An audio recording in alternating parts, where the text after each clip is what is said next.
Rennick Vasco had not laughed in 9 years, not since they lowered his sister into the frozen ground by the lake and the priest's words turned to fog in the winter air. His men learned to move around his silence the way a person moves across thin ice, testing every step, trusting nothing under the surface. Then, in the last grey days before the anniversary of her death, his secretary did the one thing no one in the organization would have dared. She made him laugh, and the sound of it, tearing loose after 9 years of nothing, did not warm his ruined house. It set the whole thing burning. The office above the freight yard was cold in the way money could not fix. Rennick kept the heat low because warmth made him drowsy, and he had trained himself out of comfort the same year he trained himself out of joy. Below the tall windows, the yard stretched under a sky the color of dishwater, rows of stacked containers rusting quietly, the rail line vanishing into the haze where the city met the water. Somewhere a crane groaned lifting a salvage crate off a flatbed, and the sound carried up through the floor and into the soles of his shoes. Casimir Lund sat across the wide desk with a folder open in his lap and a fountain pen resting against his lower lip. He was past 60 now, his hair gone the soft white of pipe smoke, his hands still steady enough to thread a needle. He had taught Rennick to shoot at 11. He had stood at the graves of both of Rennick's parents, and later at the smaller grave no one in this building was permitted to name aloud, and each time it was Casimir's hand that came to rest on Rennick's shoulder, warm and certain, the hand of a man who always knew what to do next. "The memorial fund is arranged," Casimir said. His voice was low and warm and endlessly patient, the voice of a man who had spent 40 years talking frightened people into calm. "The flowers, the car, the private hour at the chapel. I have taken care of all of it the way I do every year. You will not have to think about a single detail." "Good," Rennick said. "You should not have to carry it alone." "I don't. I have you." Casimir smiled at that, the fond, weathered smile of a man who had earned the right to it, and Rennick believed him the way he had believed him for 9 years, which was to say completely, without a crack anywhere for doubt to enter. That was the thing about trust, Rennick thought. It did not feel like a decision once it had set. It felt like the ground you stood on. He turned back to the window. The anniversary was coming. He could feel it approaching the way old men feel weather in a broken bone. A low ache that started in the marrow and spread. 3 days now. Every year the same. The dark ground, the fog, the priest, the specific cruel cold of that week. He had built a life on feeling as little as possible, and every year the calendar pried 1 week of it open and made him feel all of it at once, and every year Casimir stood at his side and took the weight, and Rennick let him. He did not say his sister's name. No one in the building did. Mirella Vasco had died at 19 in an accident on the ice. That was the story everyone had learned, and the name itself had become a live wire no one would touch. His men would sooner have walked out onto the lake in the first week of the thaw than say it in his hearing. He glanced, without meaning to, at the desk in the outer room through the glass partition. The chair was empty, the lamp off, the neat squared stack of correspondence that should have been waiting not there, because the person who squared it was not there either, and had not been for 2 days. Linnea Sorel had not come in since the morning she made him laugh. "She is still not answering," Casimir said, following his gaze with the mild ease of a man reading a familiar page. "You're Miss Sorel. I did try the number you gave me. Twice. 2 days. After what she did, Rennick. Is it a surprise?" Casimir closed the folder gently over his knee. "She overstepped in a way I have never once seen anyone overstep with you, and in front of the men. I thought you would put her out of the building with your own hands. Frankly, I was relieved when all you did was walk out." He set the pen down with a small, deliberate click. "Let her stay gone. Whatever she is not stable, and you do not need something unstable near you in this particular week. I will have the office box up whatever she left and send it to whatever address she gave when she was hired. Clean and quiet. No fuss. You will never have to think of her again." Rennick did not answer. He was looking at the empty chair, and he was thinking about the sound that had come out of his own body 2 days ago, a sound he had not heard himself make since before the funeral, and how it had frightened him more than any threat in 9 years. Not because it was strange, because it had felt like breaking the surface of deep black water and remembering, for one bright and terrible second, that he had once known how to breathe. "Send her nothing," he said. Casimir's white brows lifted a fraction. "Rennick, I want to know where she lives." He turned from the window, and whatever showed on his face made the old man go still. not the office, not a courier. Me. To understand how a single laugh could burn a house to the ground, a person would first have to understand what the house had been like before it, and what Linnea Sorrel had quietly been inside it for 3 years. She had come through a service that placed careful, forgettable people who could keep a ledger and a mouth shut. He remembered almost nothing of the interview. She had been unremarkable in every measurable way: brown hair pinned flat, clothes so plain the eye slid off her the way it slides off a filing cabinet, registering only function. He had assumed she would last a season. Most of them did. The building had a way of pressing on soft people until they folded and left. She had not folded. She had simply become part of how the days worked, so gradually that he could not name the morning she had turned necessary. She learned he took his coffee black and scalding and drank it standing, and after that a cup was always at his elbow at the hour he wanted one, and he never saw her set it down. She learned which of his men needed soothing and which needed refusing, and did both from behind a small desk in a voice so even that grown enforcers found themselves apologizing to her without quite understanding why. She kept the true books, the ones that could not be allowed to touch any machine another person might reach, and she kept them in a hand so neat it looked printed by a press. Once, when a rival's man had shouldered into the office loud and armed and pleased with himself, she had walked through the middle of it carrying a tray, set a fresh cup at Rennick's elbow, and asked him very politely to lower his voice because he was giving the room a headache. The man had lowered his voice. Rennick had never forgotten it. She never touched him. In 3 years, they had never once crossed the small professional distance between a man and the woman who arranged his life. He knew the exact sound of her step in the corridor and the weight of her silence when she disapproved of something and was too well trained to say so.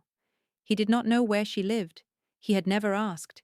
He had assumed, the way a man assumes about the furniture in a room he pays for, that she went somewhere at night and came back whole, and that this would go on forever, because it always had.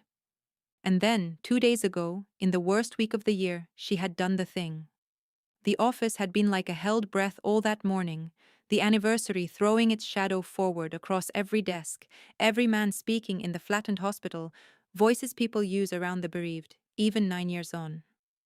Rennick had stood at the window with his back to the room, and into the stretched silence, from the doorway where she stood holding papers she never delivered, Linnea Sorrel had lifted something small and bright to her mouth and played 3 notes. They were the wrong notes.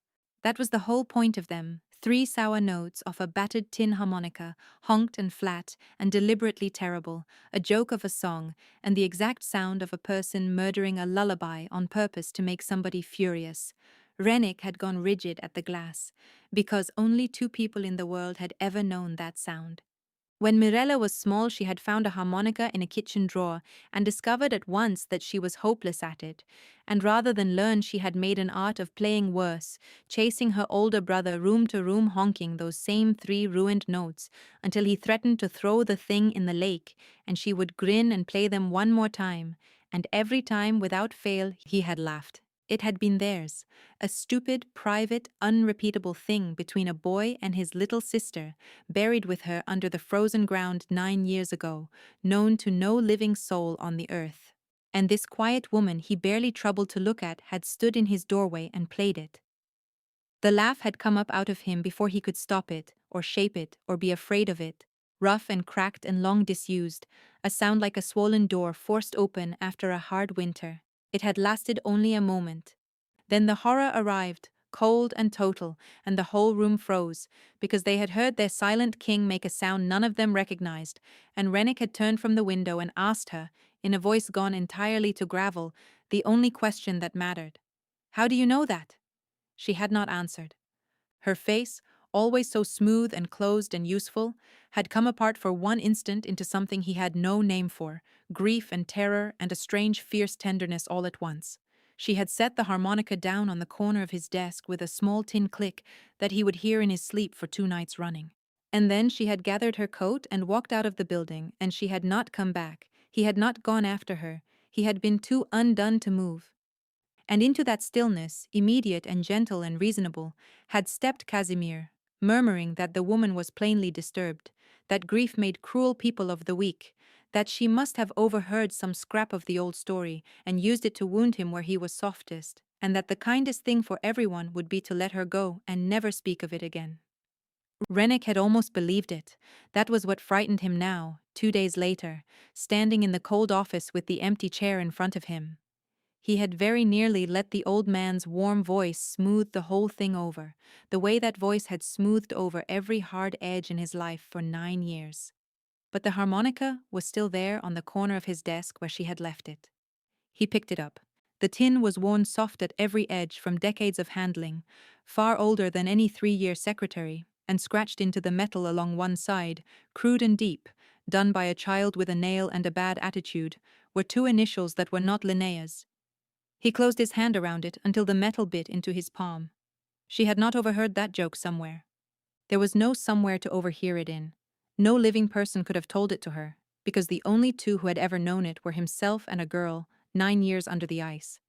Which meant there was exactly one way a battered tin harmonica with his sister's initials cut into it could have come to rest in the hand of a quiet woman in a doorway, and that one way led straight down into the frozen ground, into the single grave in this whole cold city that he was not permitted to think too hard about, and Casimir had been very, very quick to tell him to let it go. Radek brought the car around without being told twice. He was a broad, slow-spoken man with a boxer's ruined nose and an unhurried way of doing violence, and he had driven Rennick for 6 years without once asking a question that was not about a road. "Where are we going, boss?" Radek asked, which was a question about a road, and so was allowed. Rennick gave him the address. He had gotten it an hour before from the head of the yard security, a man who had gone pale when Rennick asked, and paler when Rennick simply waited, and who had finally surrendered a folded scrap of paper as though it might go off in his hand. Rennick had read it and felt the ground of his certainties shift another degree. The address sat across the freight canal in the district they called the Flats, a low grey sprawl of shut factories and rooming houses where the streetlights had been shot out so long ago the city had stopped replacing them. It was the kind of place where the cold got into the walls and stayed all year, the kind of place a person went when they had run out of every other place. He paid Linnea Sorel a wage that should have kept her in a clean building downtown with a working furnace. He had assumed she lived somewhere like that, the way he assumed everything about her, and the assuming was beginning to taste like something gone rotten at the back of his throat. "The Flats," Radek repeated, easing the car into gear. He did not editorialize. His eyes found Rennick's in the mirror for half a second and then went back to the road, and that half a second held everything a wiser or a braver man than Radek might have said out loud. Casimir had said a great deal out loud. He had followed Rennick down the stairs and out into the raw cold of the yard, his patient voice climbing by small, careful degrees towards something that was almost, but never quite, alarm. "You are letting this week get inside you," he had said. "That is all this is. You are raw, and a disturbed woman put her thumb on the rawest place you own, and now you want to chase her across the worst part of this city, 3 days before you have to bury your sister all over again." He had put his hand on Rennick's arm, the same warm, certain hand that had steadied him at every graveside of his life. "Let me send someone. If she truly has to be found, let me send Radek and 2 others to bring her into you, clean and simple. You do not need to go yourself. You should not go yourself." And there it was. The thing Rennick could not stop hearing now that he had heard it even once. Every year Casimir took care of everything, so that Rennick would never have to think about a single detail. Every year the old man planted himself squarely between Rennick and the grave and handled it, smoothed it, arranged it, kept him from looking directly at any part of it. 9 years of gentle hands turning his face away from the dark ground. He had always taken it for love, and perhaps some of it had been. He was no longer certain love was the whole of what it was. "You don't want me to go," Rennick had said. It was not a question. Something had crossed the old man's face, there and then gone, quick as a fish sliding under ice. "I do not want you hurt," Casimir had said. "I have never wanted anything in my life but that." "Then wait here for me," Rennick had told him, and gotten into the car, and watched in the side mirror as the white-haired figure stood alone in the middle of the freight yard, growing smaller as the gates fell away behind them, one hand still half raised as though to call his boy back. Now the car crossed the canal bridge, and the good part of the city fell away in earnest. The buildings lost their glass, and then their names. Snow that had lain white and swept downtown lay grey and crusted here, humped against the curbs, streaked black with the leavings of dead machines and the exhaust of live ones. Rennick turned the harmonica over and over in his coat pocket, feeling the two scratched initials pass again and again under the pad of his thumb, and he tried to build the version of the story in which all of this stayed ordinary. She had heard it somewhere. She was cruel, or mad, or working for someone who wished him ill. There was a version of the next hour in which the ground did not move under him. He could not find it. Every road his mind drove down led back to the same impossible fact, that a woman he had looked straight past for 3 years had walked into his silence and played his dead sister's private song, and that the man who had raised him had wanted her gone before Rennick could ask her how she came to know it. "Slow down," he said. They had turned onto her street.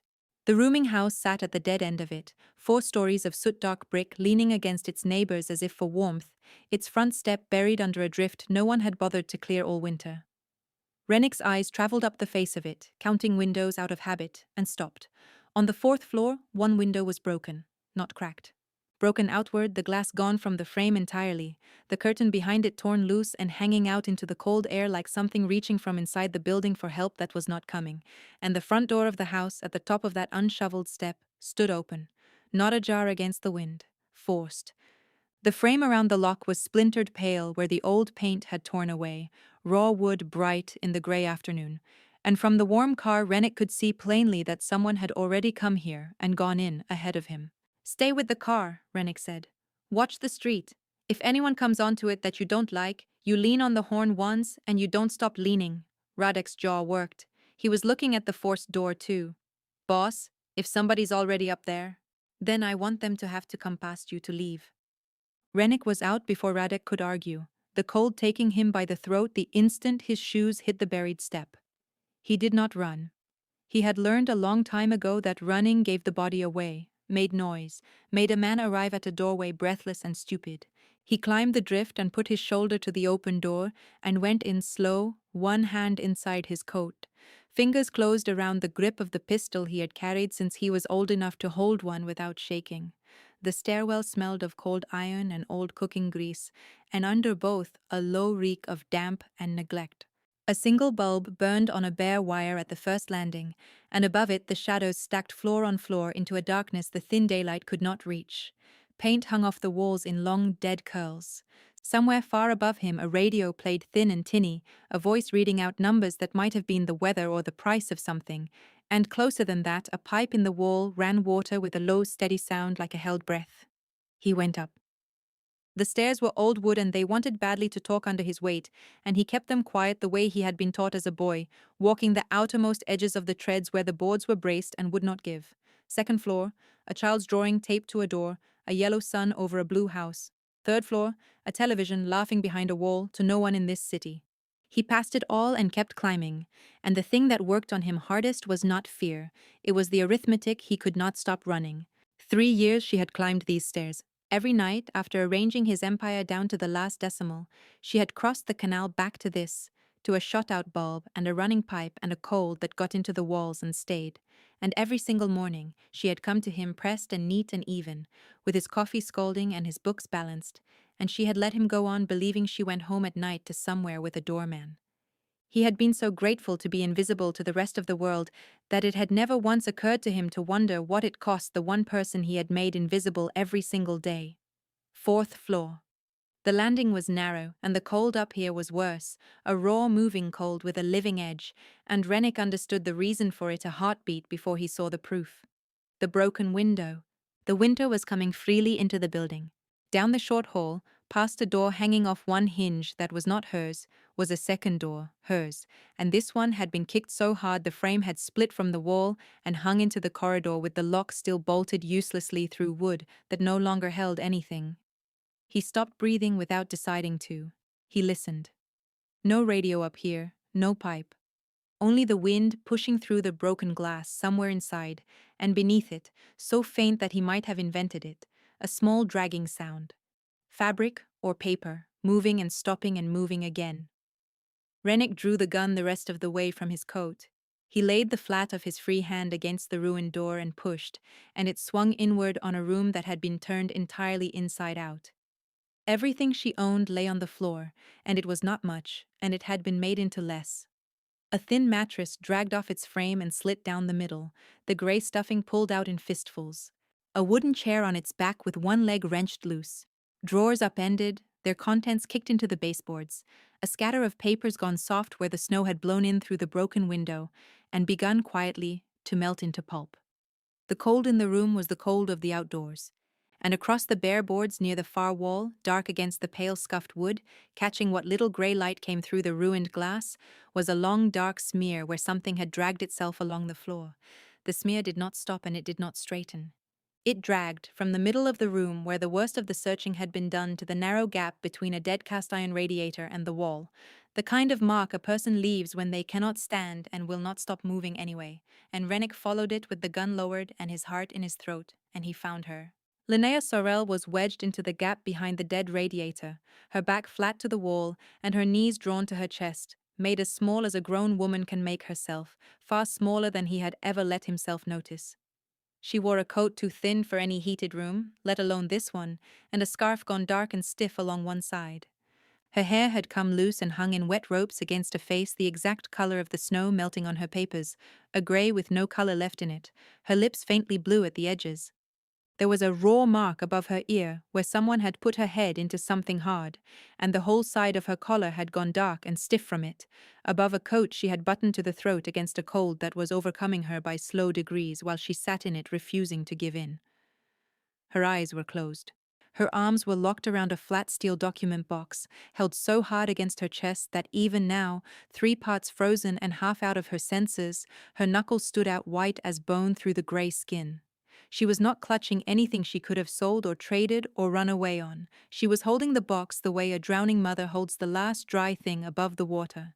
For a man who had watched other men die in yards and back rooms without his own pulse so much as lifting, the sight of her did something Rennick had built no defense against.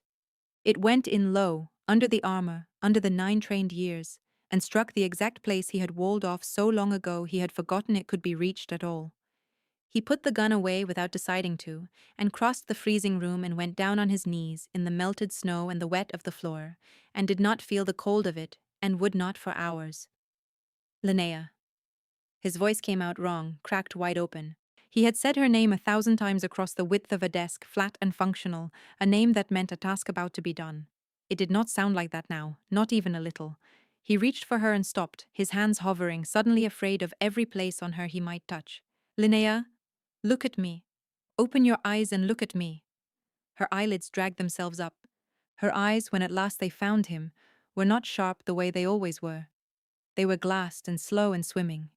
And yet somewhere down inside the fog the mind he had leaned on for 3 years was still turning, and he watched it recognize him, and he watched something break behind her ruined face that was worse to see than any wound on it. "You shouldn't be here," she whispered. Her teeth were chattering so violently that the words came apart in her mouth. "You have to go. He'll have someone watching the street. He'll know that you came here. That's the one thing that can't happen." "Who did this to you?" "You're kneeling in it," she said, which made no sense at all, and then he understood that she meant the dark spreading on the floor was hers, that even now, gone this far down into the cold, some deep-trained part of her was worried about the mess of it, worried about him, and something in the center of his chest tore clean through and did not stop tearing. "I'm going to get you out of here." He worked his arms fast out of his heavy coat, the wool still warm from his own body, and he wrapped it around her over the useless thin one, tucking it close at her throat, and she made a small, helpless sound and pressed her cheek into the warmth of it without meaning to, a freezing body reaching for heat past the last objection of the mind. "Give me the box. I'll carry it for you. I won't let it out of my hands. Give it here." "No." Her arms locked down over it. "Even now. Even here. No. I have the only copy. If he gets this, there's nothing left. There's nothing left to prove that she..." She stopped. Her eyes came up and held on his, and the fog in them thinned all at once into one terrible moment of clarity. "You don't know," she breathed. "You came all the way out here and you still don't know.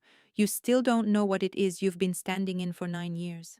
Then tell me and I'll carry you both. They told you it was an accident." Her voice was going out under her, the cold pulling it down. "They told you she went out onto the ice and it gave way beneath her and that was the end of it, and everyone said the same words and you believed them. You had to believe them, because the man who first said them to you was the one man in the world you would never think to doubt." Her head lolled sideways. He caught it in his palm, cradling the uninjured side of her skull, and her skin against his hand was like something lifted straight out of the lake. "The harmonica," she managed. "You found it. You saw the letters cut in the side.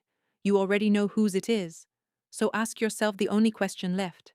Ask yourself how a woman like me came to be the one holding it. Ask yourself who has had to keep lying for 9 straight years so that I would be the one holding it instead of her." Linnea. His own voice was shaking now, and Rennick Vasco's voice did not shake, had not shaken since he was a boy. "Whose life is that box worth to you? Say it, whose?" And she looked up at him with 9 years of grief flooding up all at once into her ruined swimming eyes, and she said aloud a name that Rennick had not let another living person speak in his presence since the morning they had put her in the ground. "Mirella's," said Linnea Sorrel. "Your sister was my best friend in all the world, and she did not fall."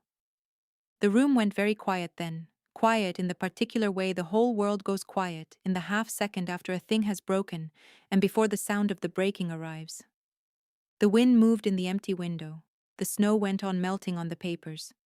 Rennick knelt in the cold with a dying woman's head held in his palm, and heard from somewhere a great distance off his own blood begin to roar behind his ears like surf coming in. "Say that again," he said. "I can't feel my hands anymore," Linnea said, almost apologizing for it, and he understood in a rush that he had to keep her talking or lose her to the cold entirely, and that keeping her talking meant sitting here and hearing the very thing he had spent 9 whole years making certain no one alive could ever say to him. "Then talk while I move you. Don't stop talking." He worked one arm behind her shoulders and the other beneath her knees, box and all, because she would not release it and he would not make her, and lifted, and she weighed almost nothing, and that nothingness lit a rage in him unlike anything he had felt in years. He carried her to the one interior wall that the wind off the window could not reach, and lowered them both to the floor together with her held back against his chest inside the wool of his coat, sharing out what heat his body still had, and he pressed his hand flat and firm over the raw place above her ear, the way he had pressed his hand over worse on far harder men, and he said, "Mirella, you knew her. Start there. Tell me how you knew my sister." "We were both 19. The warmth of him along her spine was bringing her voice back up out of the deep cold, a little, enough. "We met down at the water. She used to slip away to the salvage docks at night, when your father's men weren't watching the gates, because she said the yard was the only place in the entire city where absolutely nobody expected a single thing of her. We would sit out on the crates in the dark and she would play that stupid harmonica so badly the gulls got up and left, and laugh so hard at her own noise she couldn't finish. She was the funniest person I have ever known. She was going to get out. Did you know that about her? She had it all worked out on paper. She was going to get all the way out from under the family, and she wanted me to go with her, and we were going to." Her breath hitched hard in her chest. He held her tighter and said nothing and let her find it again. "The night she died, she pressed the harmonica into my hand," Linnea said. "She closed my fingers around it and she was frightened, Rennick. I had never once seen her frightened. And she had found something. She had heard something she was never meant to hear. About the old North Shore roots. About a man inside the family who had been quietly selling the operation out from under your father for years, skimming the icehouse accounts to cover the taste of it. And she said she had already taken it to one person she trusted with her life, because he had known her since she was a baby, because he had bounced her on his knee at every holiday she could remember, because he was as good as her own blood." Linnea turned her grey face up toward his, and the fog was burned out of her eyes now, seared away by the thing she had carried entirely alone for 9 years. She went to Casimir. She went straight to Casimir Lund with what she had found, because she loved him, and she trusted him exactly the way that you still do. And 2 days after that, she walked out onto lake ice that every single child in this city is taught to read by the time they can walk, and it opened up under her, and she went down into the dark. And the man who arranged her funeral, who chose the flowers, who stood between you and her open grave so that you would never once be tempted to look too closely at any of it, the very same man who has taken care of every last detail every single year, so that you would never think to ask one honest question. "Stop," Rennick said. Not because he wanted her to, because he could feel 9 years of solid ground going out from under him all at once, and some animal part of him needed one more breath of standing before it fell away entirely. "I was supposed to meet her at the water that night," Linnea said. And now the tears came at last, cutting bright clean tracks straight down through the grey of her face. She wanted me there beside her, and I was late. I was 20 minutes late. And it does not matter now why I was late, it has never once mattered. There is no reason on this earth good enough. By the time I came down the path to the docks, there were lights already out on the ice, and there were men out there I did not know, and I hid. I hid behind the same crates where the two of us used to sit and tell each other everything, and I watched, and I did not run out onto that ice, and I did not scream, and I did not do one single thing, and I have spent 9 years the only living person who knows for a fact that she did not fall, and being far too much of a coward to do anything with the knowing, except forge myself a clean reference and cut my hair plain and grey myself down into nobody at all, and come and work at a little desk outside her brother's door, so that one day I might get close enough to the books to prove the thing I already knew for certain in my gut the night I turned being 20 minutes late into a grave. Her cold hand came up out of the coat and found his wrist and gripped it, urgent, freezing. It is all in the box, 9 years of it. The roots, the shell accounts, the icehouse ledgers he still believes not one soul but him can read. I finally had every piece. That is why I broke 2 days ago. I finally held the whole of it in my 2 hands, and then I looked up and saw you standing at that window, like a dead man standing watch over his own funeral, and I could not carry her by myself for one more single hour, so I played her song. And he saw me play it. He saw at once exactly what it meant that I knew that song. And he sent a man to take the box and to take me, and to leave it looking like the flats being nothing worse than the flats. Rennick opened his mouth.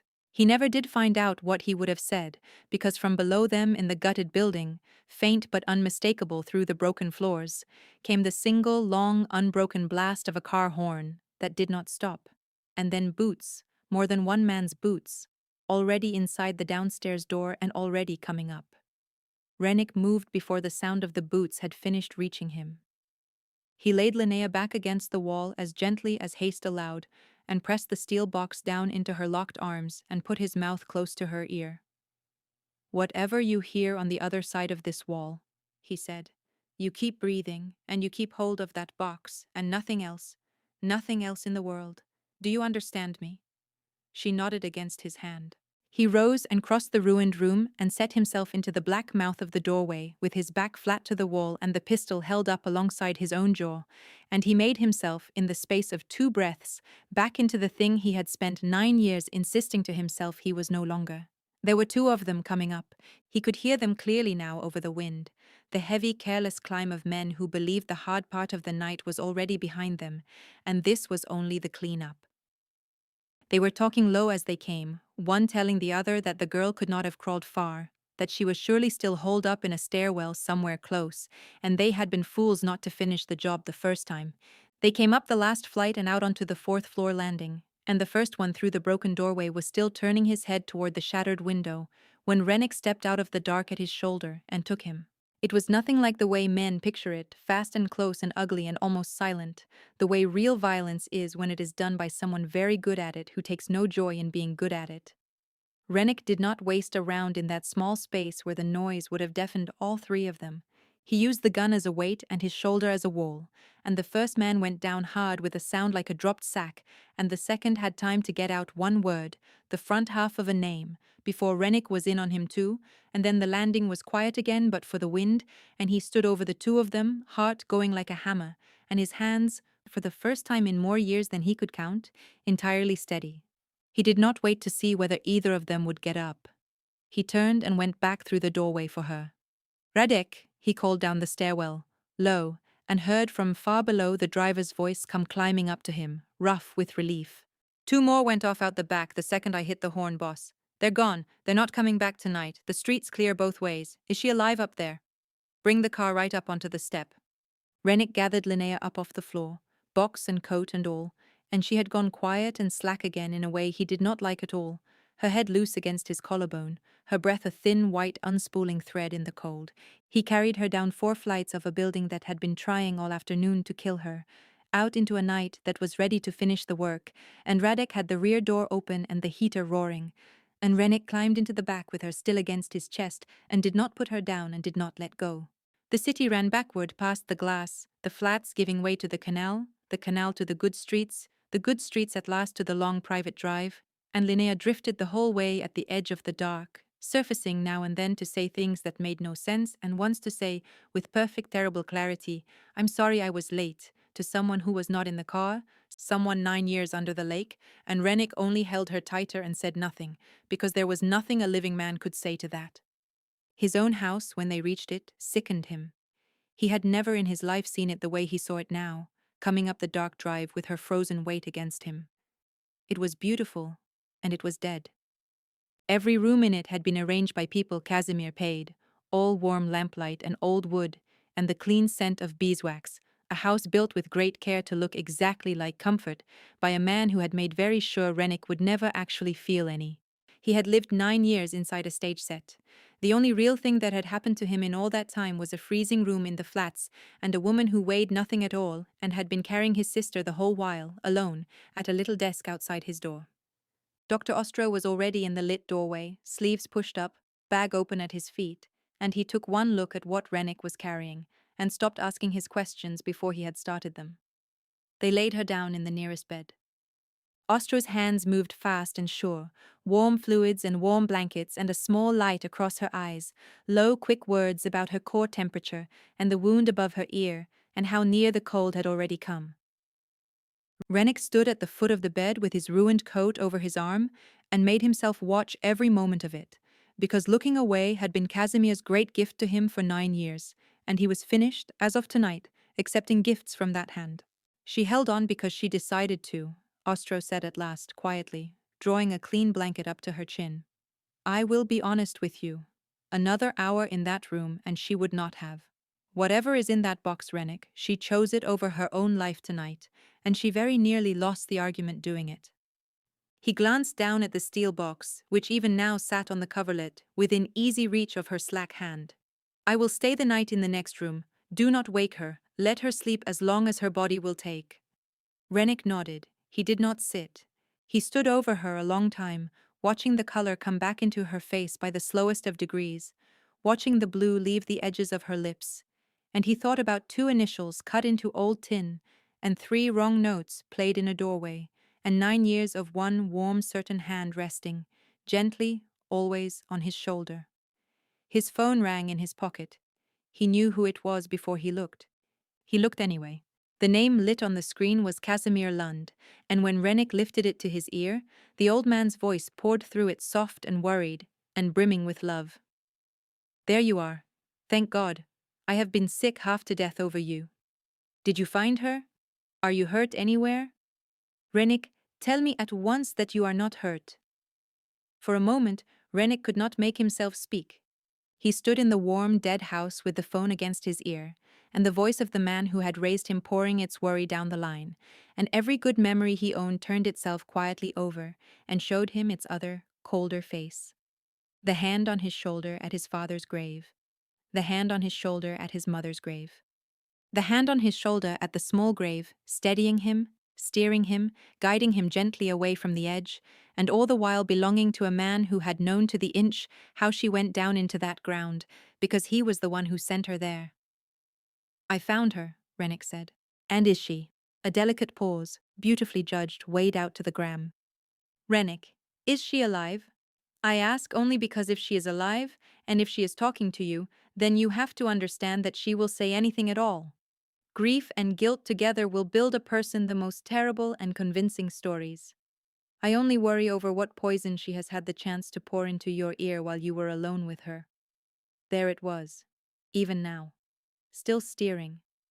Still so gently, turning his face away.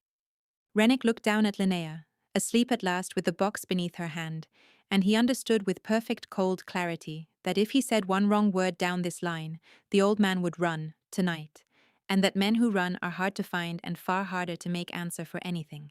And so Rennick did the coldest thing he had ever done in a cold life, which was to make his own voice warm. She was raving, Rennick said, half frozen out of her mind, something about people she owed money to in the flats catching up with her. I have Ostro with her now. I'll deal with her properly when she wakes. He let a measure of his real exhaustion bleed into it, because the exhaustion was true, and a little true weight is what sells a lie. You were right. I should never have gone out there myself. I am tired, Casimir. I am tired all the way down into the bone, and I have 3 days left until I have to stand at that grave again, and I cannot do a single thing more about any of this tonight. The relief that came down the line was a living, breathing thing. Of course you can't. Of course. Sleep now. Let me carry it, the way I always carry it for you. We will speak in the morning and I will take every last piece of this off your hands. A warmth, a smile he could hear forming. Rest, my boy. You are not alone in this. You have never once been alone in it. I know, Rennick said, and ended the call, and stood there shaking with a rage so total that it had gone entirely perfectly cold. The rage of a man who has just heard the words, "Let me take it off your hands," and finally understood, all the way down, every single thing that phrase had ever meant. He did not sleep. He sat by the bed the whole night with the lamp turned low, and somewhere in the smallest, darkest hours Linnea surfaced for real. Her eyes opening clear and finding first the unfamiliar ceiling, then the warm, strange room, and then him. "You're alive," she said, as though it were the more astonishing of the two facts on offer. "So are you. Ostro says you fought him for it." He leaned forward, elbows to his knees. "Rest. You've earned a year of it." But she was already reaching, already checking, her hand sliding across the coverlet until it closed on the cold steel edge of the box where it sat beside her, and only when her fingers had confirmed it did the tension finally go out of her shoulders. And the sight of that, the sight of a half-dead woman needing to feel with her own hand the proof of his sister's murder before her body would consent to rest, undid something in Rennick that 9 years of discipline had bolted shut. He drew the harmonica out of his pocket, where he had carried it since the office, and turned it in the low lamplight so the two scratched initials caught the gold, an M and a V, his sister's own letters, gouged into cheap tin by a 19-year-old with a stolen nail and a bad attitude, and no idea how little of her time was left to spend. "Tell me something true about her," he said. "Not the water, not that last night, before all of it. Tell me one true thing about my sister that I do not already own, because I think Casimir arranged even my memories of her, arranged which ones I was allowed to keep and which he quietly took away, and I want one that is only yours, one he never touched." Linnea was quiet a moment. Then softly through the whole ruin of her face she smiled. "She had a joke," she said.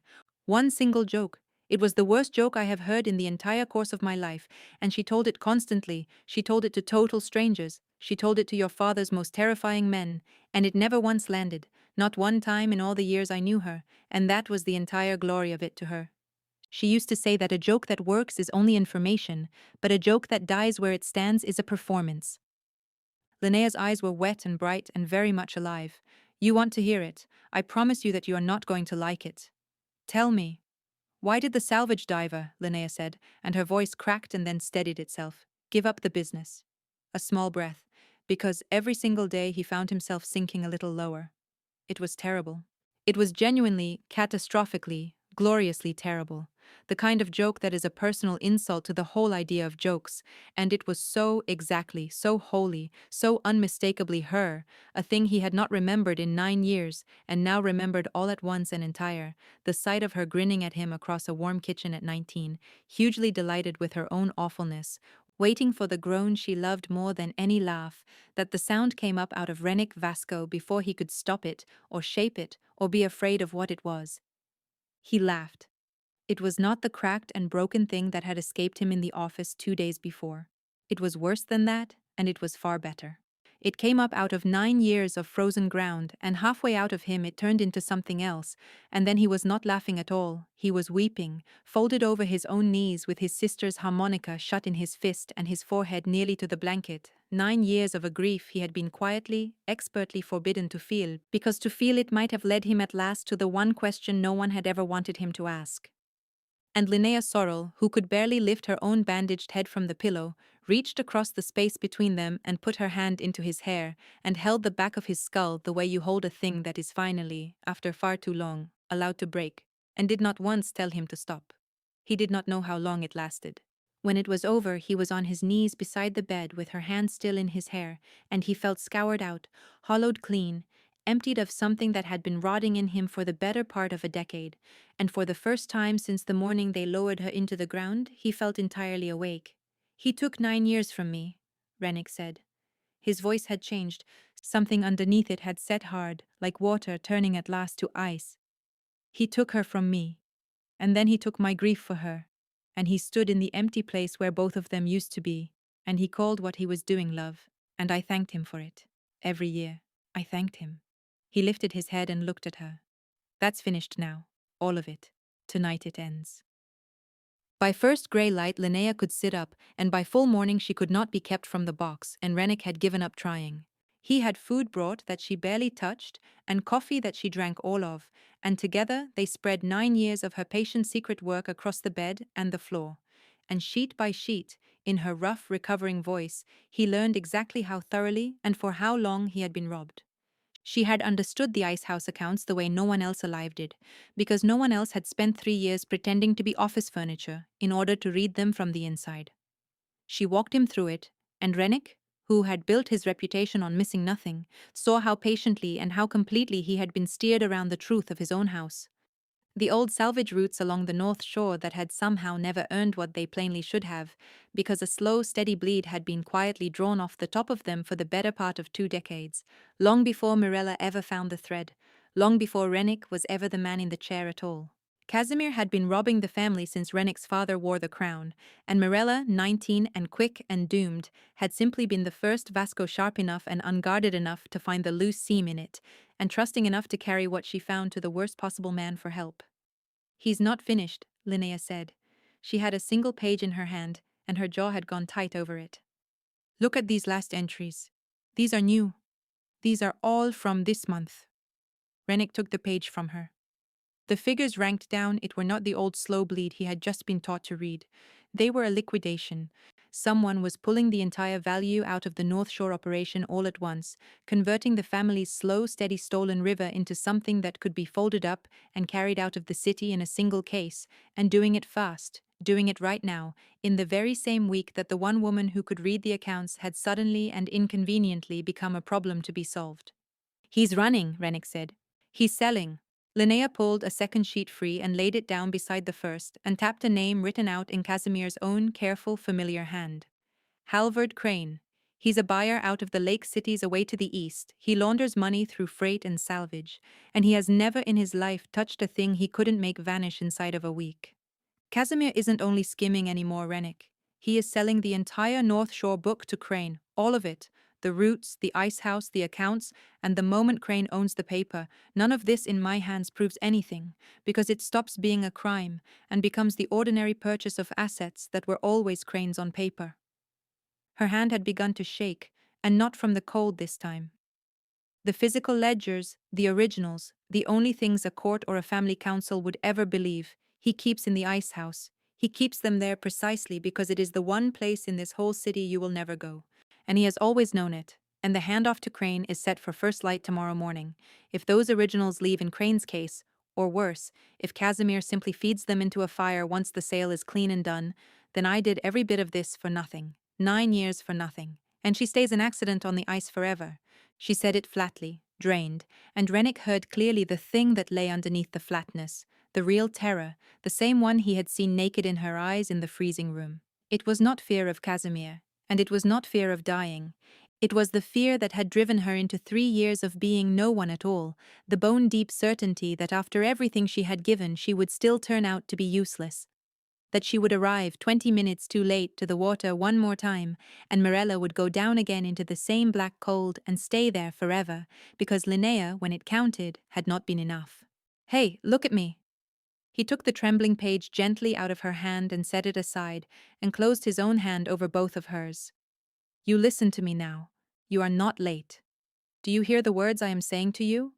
You spent 9 years, alone, getting me to this table, to this morning, to this box.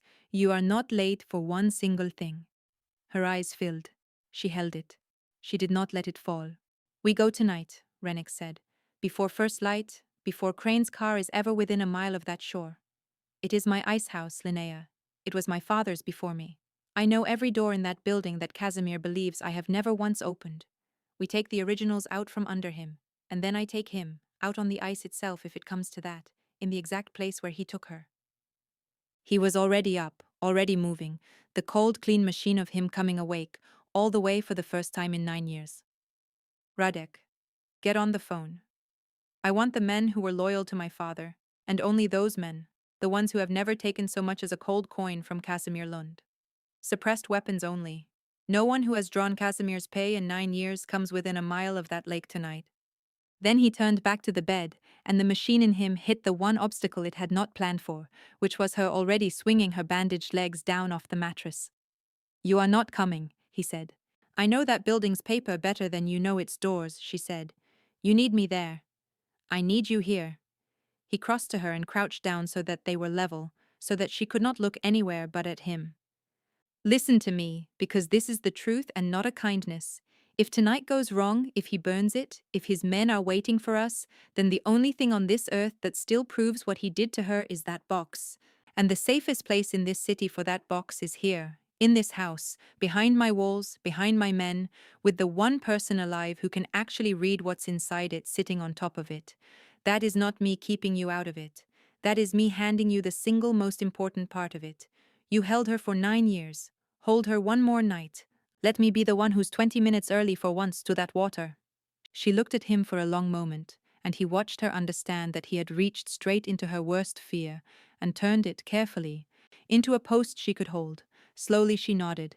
They came for him in the black cold before dawn, 6 of his father's oldest hands and Radek at the wheel, and they went down to the lake in 3 cars running dark along the north road, out to where the long, low black shape of the ice house crouched at the frozen waterline, where the family's salvage had been stored since before Rennick was born. And Rennick, coming over the last low rise with the whole frozen lake spread white and endless and starlit beyond it, saw the thing that stopped the breath in his chest. There were lights on inside the ice house, warm, moving, yellow light, spilling out through the seams and joints of a building that should have stood dark and dead for hours yet. Someone was already there. Someone had come early.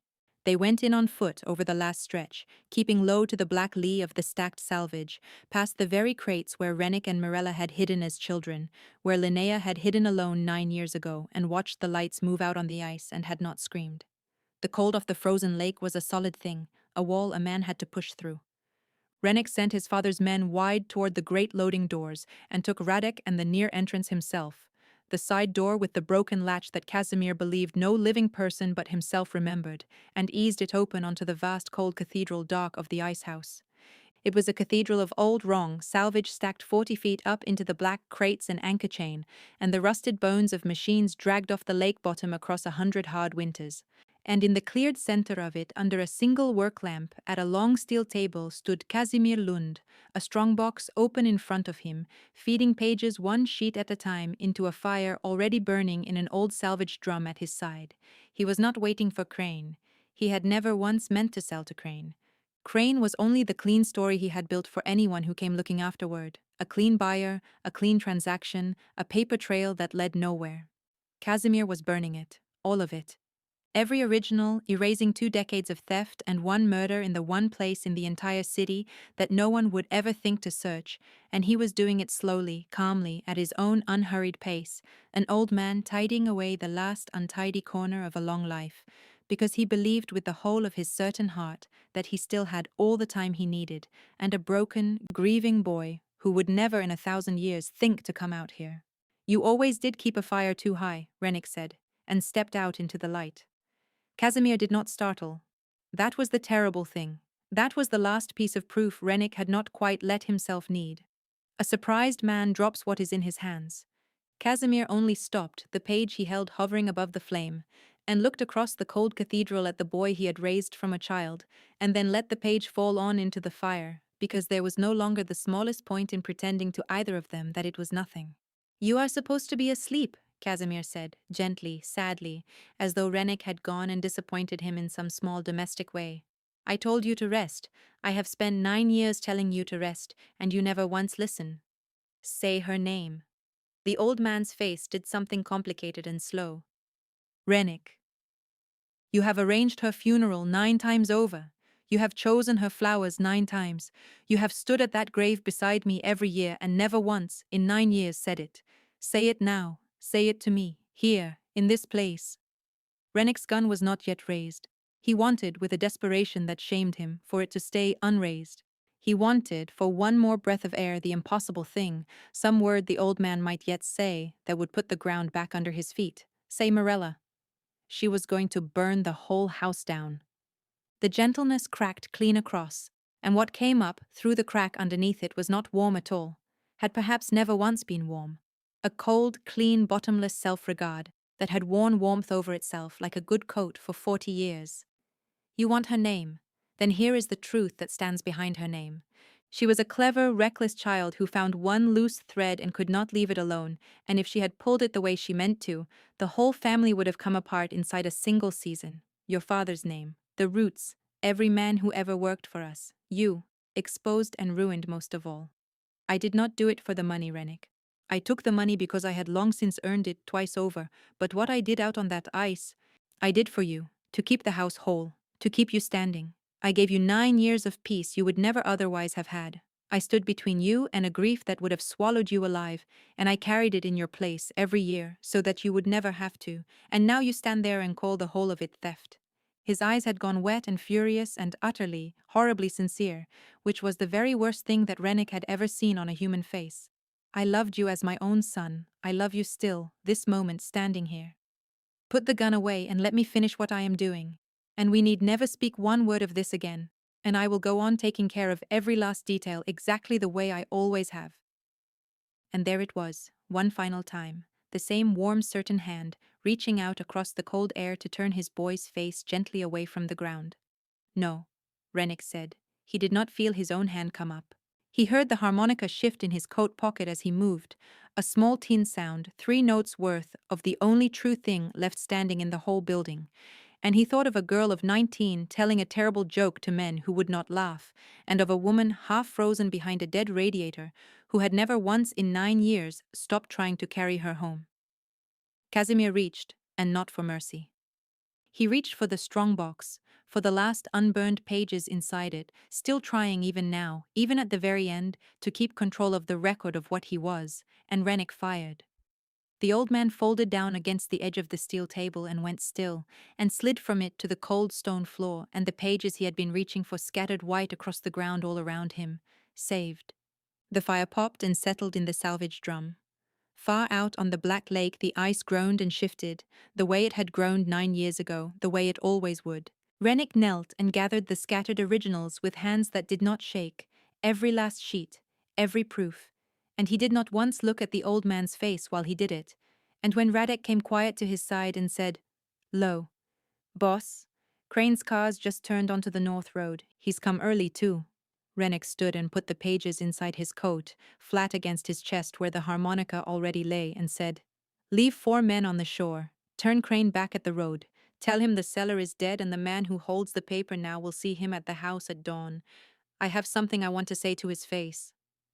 They drove back to the house as the first real light came up, gray and cold over the frozen lake. Rennick did not speak the whole way. The originals sat warm against his heart. And when they came up the drive and he climbed the stairs to the room where he had left her, he found the door shut fast, and he put his hand to it, and it was bolted from the inside. He stood there with his palm flat against the wood and made himself breathe slowly. He had left her guarded, he had left Ostro in the next room, and men he trusted on the doors, and still the bolted door sent 9 years of the very worst possibility roaring up through him all at once. That he had been too slow yet again. That someone had reached her while he was gone. That he had walked out of a room with a living person inside it and would open the door now onto the other thing, the still thing, the thing he had spent his whole life failing to be in time to prevent. "Linnea." He kept his voice low and level against the wood. "It's me. It's finished. Open the door." A silence. And then from just on the other side of it, close, as though she had been sitting on the floor with her back against it the entire time he was gone, her voice came, thin and steady. "Say something only you would know to say." And Rennick understood. She had not bolted the door against him. She had bolted it the way a person who has been failed by everything learns to bolt every door in her life, and she was not going to draw that bolt for a voice alone, not after the flats, not after 9 years of learning down to the marrow exactly how little a trusted voice could turn out to be worth. She needed proof through the wood that he was himself, and alive, and hers to trust. He leaned his forehead against the door. Why did the salvage diver give up the business? He said quietly. There was a pause. Then the bolt drew back. The door opened. Linnea stood holding hard to the frame of it, wrapped in a blanket over one of his own shirts, grey and unsteady and upright by nothing on earth but sheer refusal, and her face, when she saw him standing there whole and breathing in the grey morning light, broke open in a way that told him without a word that she had spent the entire night certain she would never see it again. You're supposed to be resting, he said, which was exactly the wrong thing, which was precisely the kind of thing he had said to her across a desk 1,000 times, and she let out a sound that was half a sob and half, impossibly, a laugh. You didn't answer it, she said. You only said the front half of the joke. That's cheating. And you know it's cheating. It's finished, Linnea. He did not reach for her yet. He had learned that much from her. At least, that touch has to be offered room to be refused. Casimir will never arrange anything again, for you or for me or for anyone. The originals are safe, every page. They're right here against my chest. She isn't an accident anymore. As of this morning, she is the truth, out loud, and every last person who needs to know that truth is going to know it, and know her name, and know yours. His voice went rough at the end of it. You brought her home. 9 years, and in the end it was you who did it. Not me, you. She let go of the doorframe then, and he caught her, exactly the way he had caught her in the freezing room, except that she was warm now, warm and alive and shaking against his chest, and this time when his arms came around her, there was no task at all inside the holding. It was the first thing that had ever passed between the two of them that had no work in it, no ledger, no duty, and no desk. She pressed her face into his shirt over the pages and the harmonica and his own hammering heart, and neither of them said anything for a long while, and the house that had stood for 9 years as nothing but a beautiful dead stage set held, for the first time in all that time, two people who were actually, fully, painfully alive inside their own lives. I kept the box where I could see it all night, she whispered into his chest, half a wrecked laugh in it. I made Ostro set it on the dresser where I could keep my eyes on it. Old habits die hard. You can put it down now, he said, and he felt her hands close in the back of his shirt and hold on. I've got it. I've got all of it. You can finally put her down and let someone carry her a while. Halvard Crane came up the drive an hour after full dawn, turned back from a lakeshore full of Rennick's men and told nothing on the road except that the seller was dead and the man who held the paper now would see him at the house. He got out of his car slowly, a large unhurried man who had not been afraid of much in a long career, and found waiting for him a warm-lit house, a stranger easy in the open doorway, and no sign of the old counselor who was meant to hand him a fortune. Rennick let him get all the way to the foot of the steps before he spoke.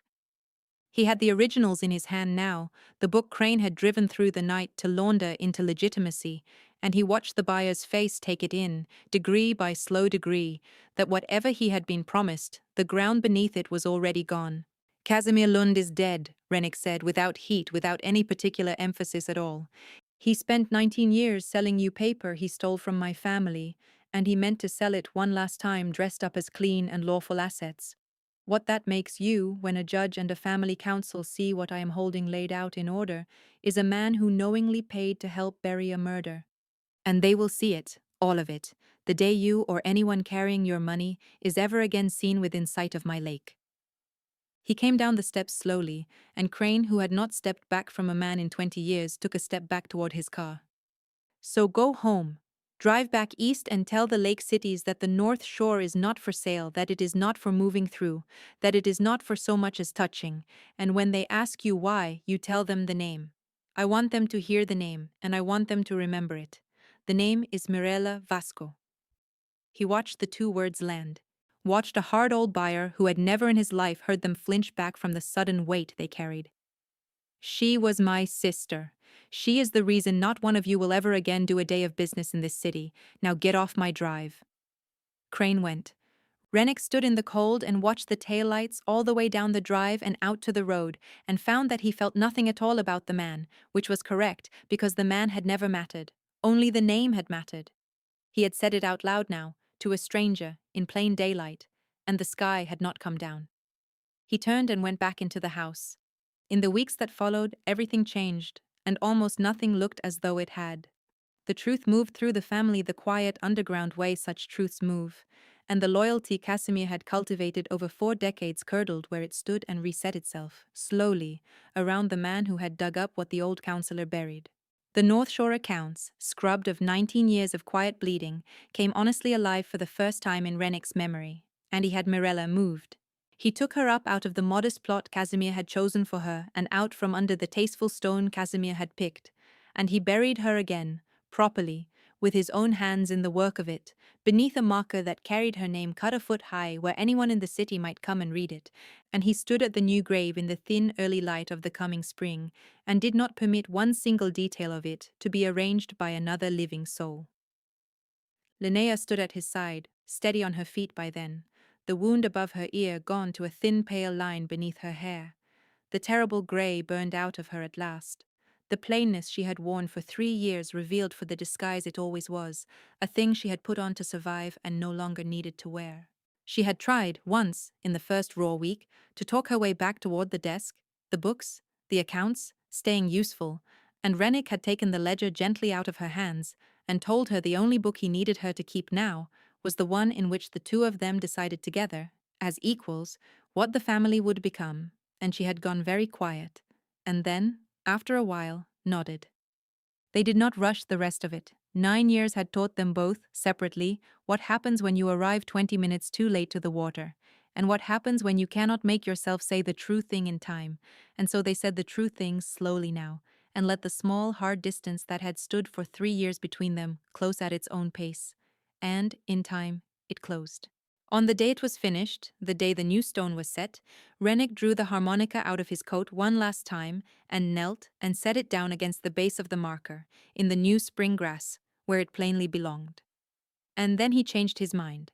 He picked it back up and he lifted it to his mouth and he played, badly, honking and flat and gloriously, catastrophically wrong, the 3 sour notes his little sister had once chased him through their whole childhood with, a lifetime and more ago.